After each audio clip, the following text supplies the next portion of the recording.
economic development, community resources and events, and issues that impact our region.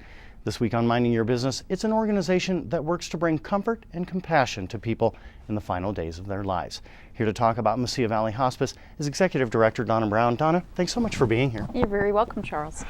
Now, we always start off with finding out a little bit about yourself, and then we're going to get into talking about hospice. Where'd you grow up? Where'd you go to school? What'd you do before you worked for Mesilla Valley Hospice? Well, I was born in a little rural farming community in Missouri, and in fact, I laugh and tell people I went to a one-room schoolhouse with outdoor toilets. So, very rural setting. And you're not kidding when you say that. I'm not kidding when I say that. So, did you have to walk to school barefoot uphill in the snow both ways? No, just across the street. So, very small little town. But we moved out to New Mexico when I was 10. And so kind of grew up here. My dad was a Baptist preacher and stayed in the area, went to school here at NMSU, graduated and did some teaching. I was a teacher for 4 years. And, really? Where'd you teach? What'd you study? Where'd you teach? Education, I'm sorry. Special education, right, but I taught at Gadsden Junior High School, just down the road, and taught special ed for 4 years and decided there had to be an easier way to make a living. So I got into accounting, became a CPA, and did that for a while, and then wound up at Mesilla Valley Hospice when they were looking for a financial manager. Do you think that varied background helped you in hospice? A lot of times you can pull knowledge from a previous job, and you're surprised how handy it came in. Was that the case with you? I do feel that. I always say I was kind of uniquely prepared for being the executive director of hospice right now during this time period. So I think all of my background kind of comes together to help me do that. And I have to say that your father seems to have one of my very favorite names. Share with everyone out there your maiden name. My maiden name is Comer, just Donna like yours. Comer, and that's right. wouldn't that have been odd if we ended up getting married? It would have been very uncomfortable. I swear he's not my brother. Okay, I swear good. I met this stranger. But moving on and shifting into a little more serious note, hospice is a word we've all heard. But what is it exactly? Well, I think the best way to describe hospice is that it is a way of care that's designed to focus on the whole person. So, of course, we provide medical care, but we focus on the emotional and spiritual needs of not only just the patient, but the family, whenever there's someone with a life-limiting illness. And that would be the best way I would describe hospice. Now, where does someone come to a point of needing hospice? It's someone who is probably has a terminal illness usually. Correct. Right? And we are mandated that we do have to have a physician say that the patient, if the disease follows its normal course, will probably live only 6 months or less. But that doesn't mean the patient has to die in 6 months. People often wonder, oh, well, if I am alive 6 months plus 1 day, are they going to kick me off of service? And that's not the case. I think the hardest thing, though, is it's very hard to predict how long someone is going to live, and so that is a challenge. So what we often tell families is to think about, would it surprise you if this family member were not around this time next year? And if the answer is no, that wouldn't surprise me, it's probably time to call hospice. And start planning. Start planning. We're going to talk a little more about that as well. Tell us the history of Mesilla Valley Hospice specifically. Well, back in 1982, we had a group of concerned citizens, Dr. Terry Meyer, who's now at the Student Health Center here at NMSU, and some of our local nurses got together and said, you know what, we've heard about this thing called hospice. Why don't we see about doing one here in our community? And that's how it started. They were a totally volunteer agency. And this was at a time period when hospice nationwide was just getting started. The Medicare hospice benefit only came into play in August of 1982. So really, Mesilla Valley Hospice has been around just as long as the Medicare hospice benefit. So some very far-sighted people. So hospice really didn't start catching on nationwide until the 70s and early 80s? The early 80s, actually. 1979, I think, is when they did a pilot project to kind of test the hospice philosophy here in the United States. In England, it had been going on since the 60s. So our hospice has been around pretty much as long as the hospices here in the United States have been. Wow.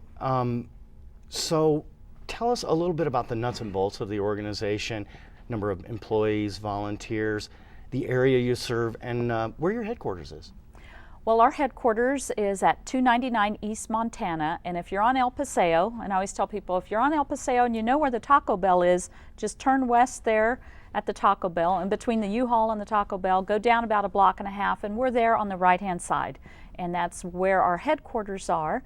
We have about 96 employees and about 115 volunteers. Wow. And we're always looking for more volunteers, so we'd love to have 200 volunteers, so we always welcome people to come down.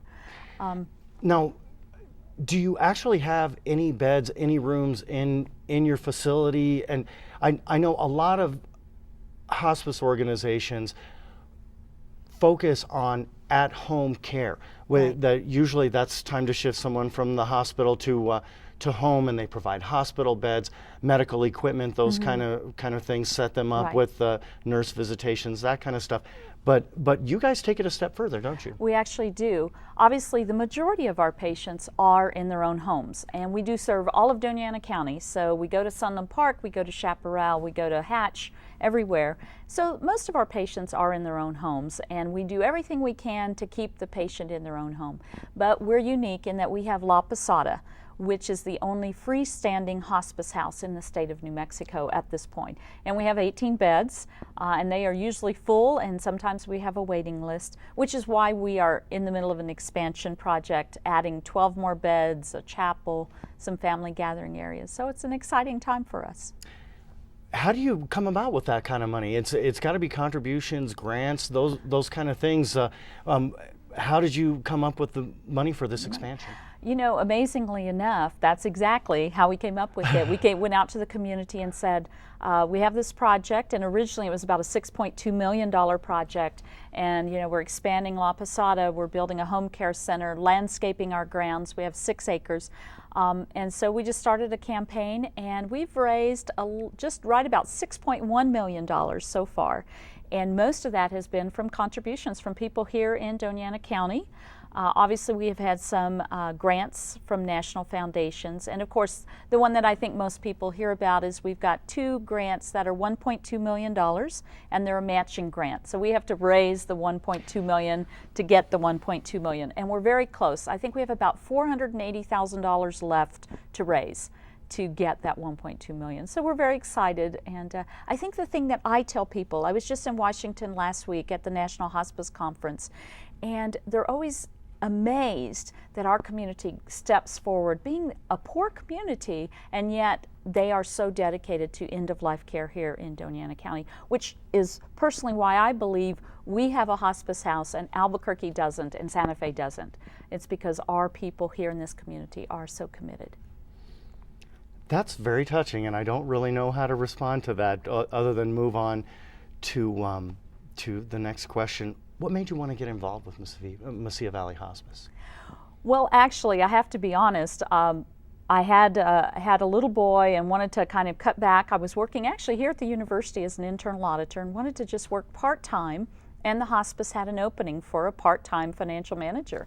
So I went to interview and broke all the rules that you're taught about interviewing. After the interview was over, I say to the executive director, so tell me, what is hospice? Because I had no idea. I had not done my homework ahead of time, you know, which was terrible. And she was shocked and horrified that someone with my background would not know what hospice is. So I have to say, when I first came, it was just merely looking for a part-time job.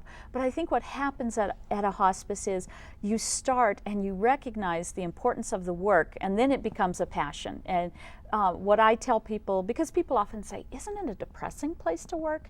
And to me, that's the most obvious question. Yeah, and to me I go, no, not really. We help people at the end of their lives be able to reach their goals. And to me that's magic, to be able to help people finish up their business and make sure they're pain-free and comfortable and help the family come together.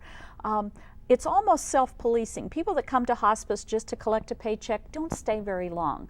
The work is too hard. It requires too much emotion and passion. And so now that I'm there, you know, I have to say I came just for a job, but I certainly have not stayed for that reason. Yeah. That's certain. The passion is why you decided to move up Exactly. and stay on. certainly not analogous work, but we here in public TV, we don't make a lot of money, but it's the passion that keeps us That working keeps the you long there. hours. And thank